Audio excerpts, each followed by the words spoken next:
Hello to all my students, wonderful subscribers, devout disciples, welcome. This is your Master GongSun. Today we will continue with our discussion of the WenZi, understanding the mysteries, further teachings of LaoZi. I'm using the translated version by Thomas Cleary. So if you have a copy, feel free to follow along. If not, you can just listen. Chapter 23, LaoZi said, "The great way, or the Tao, has no contrivance." So remember, contrivance just means anything that's not natural, anything made up in a very artificial, unnatural way. Without contrivance, there is no possessiveness. Not being possessive means not dwelling. Not dwelling means being formless. Formlessness is imperturbable. Being imperturbable, rather, means there is nothing to say. See, I'm not familiar with that word. What the hell does imperturbable means? I think it means to not be disturbed, if I'm not mistaken. Certain words have fallen out of use, so perhaps that's what it means. But it just means to not be disturbed. Like, that much I know. Being formlessness, if you have no form, you cannot be disturbed, right? When there is nothing to say, there is quietude without sound or form. The soundless and formless cannot be seen or heard, which is true. This is called subtle and spiritual. Continuously seeming to be present, it is called the root of heaven and earth.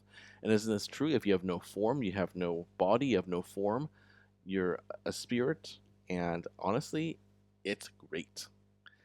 I mean, we Taoists and even Buddhists believe that the earthly realm is not a good place to be. And that's why we all die. We're all here temporarily, and then we all move on.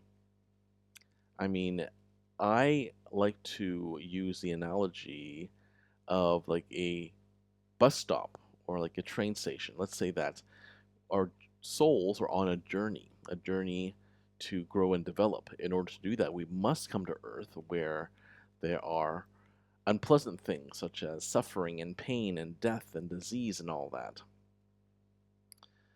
And as soon as it's time for us to go, we get off or we die, right? We get off at the next station, right? And then we move on to the other stations, which are the other realms of existence. So that is a very apt analogy.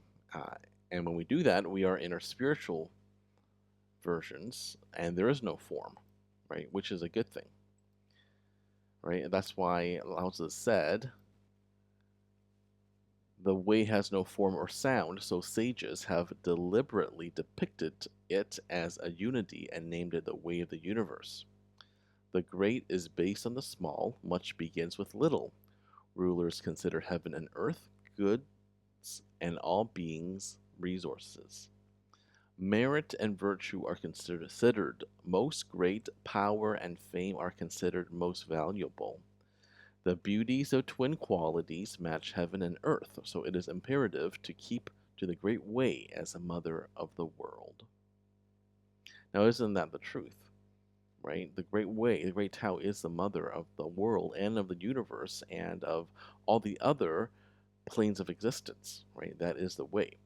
So we must always remember that for those of us suffering from physical ailments, right? I mean, do your best to alleviate your own suffering. For example, I have carpal tunnel syndrome from too much typing and working in front of my computer, right? So I do exercises to alleviate it. I do this, I hold it for like 10 seconds, but ultimately, this body is decaying, it is degenerating, right? This means that we are actually not meant to inhabit these bodies forever,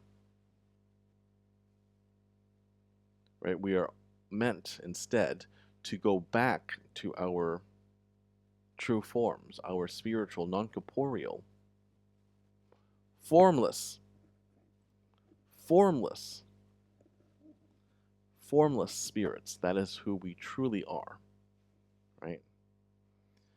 So just remember that for those of us who are suffering, like, it won't be for eternity.